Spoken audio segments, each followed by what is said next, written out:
امام غزالی رحمت اللہ علیہ کے بارے میں لکھا ہے، اللہ کی بارگاہ میں پیش ہوئے، کیا لے کر آئے؟ اپنے علمی جو کچھ خدمت تھی پیش کی، کہا اس کا صلہ تو دنیا میں ہم نے آپ کو دے دیا، آخرت کے لیے کیا ہے؟ تو امام غزالی رحمت اللہ علیہ پریشان ہوئے، جن پر مجھے بھروسہ تھا وہ تو ساری چیزیں میری اب یہاں آخرت میں تو وہ باقی نہ رہیں۔ تو اللہ نے فرمایا پریشان نہ ہو، تمہاری ایک نیکی ہمیں یاد، تمہیں یاد نہیں ہے۔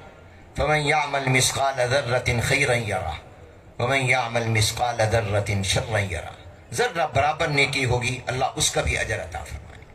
فرمایا تم ایک مرتبہ لکھ رہے تھے اور لکڑی کی قلم تمہارے ہاتھ میں تھی، پہلے زمانے میں لوگ لکڑی کی قلم سے اور سیاہی ایک دوات میں ہوتی تھی اس سے لکھتے تھے، ہم نے بھی اپنے طالب علمی کے زمانے میں تختیاں اس سے لکھی۔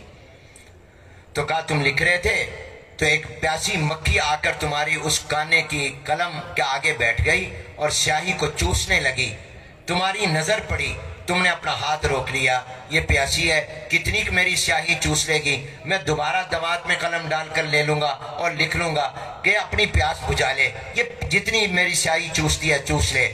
تو ہم نے فوراً یہ فیصلہ کیا کہ ہمارا بندہ امام غزالی ایک مکھی پر ترس کھا رہا ہے جس سے اس کو کسی بدلے کی امید نہیں، جس مکھی کا اس پر کوئی احسان نہیں، جب یہ اس کی پیاس کا خیال کر رہا ہے، ہم ارحم الراحمین اور رب العالمین ہو کر ہم امام غزالی پر ترس نہ کھائیں۔ ہم نے فیصلہ کر لیا کہ ہم تمہیں جنت میں داخل کریں۔